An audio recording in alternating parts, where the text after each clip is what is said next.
কেন তোরা ফুলকপি নিয়ে? ফুলকপি কি করবি? ফুলকপি পকোড়া করব। ফুলকপির পকোড়া করবি? আর দাদা কি তোকে দিচ্ছে না ফুলকপিটা? না। তাহলে রোহন দিয়ে দাও ফুলকপিটা। ফুলকপি দিয়ে তাহলে তুমি পকোড়া বানাবে? বাহ, পকোড়া খেতে তো হেভি সুন্দর লাগে। আরে বন্ধুরা, আমি তোমাদের ছোট্ট বন্ধু। আজকে আবারও আমি রান্না করতে চলে এসেছি।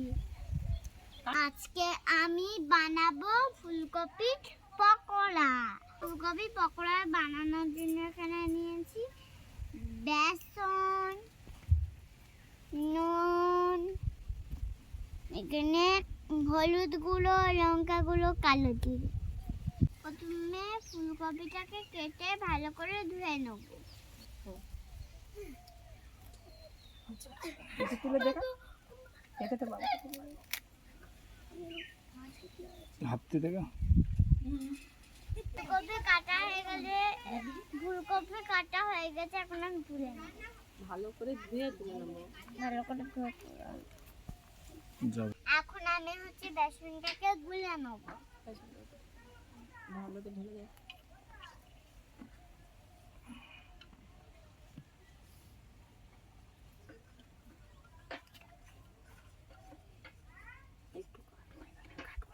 বল, লবণ দিয়ে দে, লবণ দিয়ে দাও, আর একটু দাও, আর একটু বেশি করে দাও। ঠিক আছে, হলুদ আর সেগুলো দিয়ে দাও, হলুদ গুঁড়ো, জিরে গুঁড়ো, সরি কালো জিরে আর এগুলো লঙ্কা গুঁড়োটা ওটা পুরোটা দিয়ে দাও, এতে ঢেলে দাও। হাত দেবে না, ঢেলে দাও। হ্যাঁ, দিয়ে এবার একটু চামচটা দিয়ে একটু গুলিয়ে নাও শুকনো অবস্থায়। বেসনটা গুঁড়া হয়ে গেছে, জ্বালানো হচ্ছে যে আমার মাঝালি দিচ্ছে। এটা অনেক সদস্য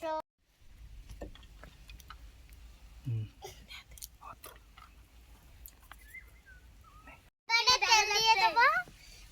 দেখা যাচ্ছে তেল গরম হয়ে গেছে, এখন আমি দিয়ে দেবো।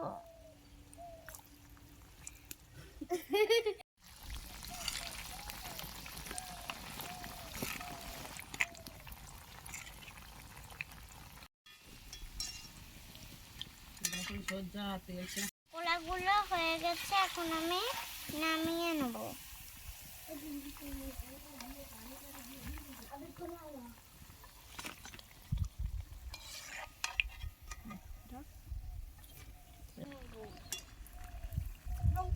সমস্ত পকোড়া ভাজা হয়ে গেছে। ভালো করে দিয়ে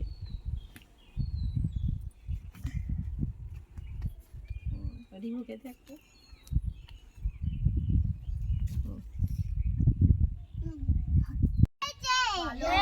ভালো।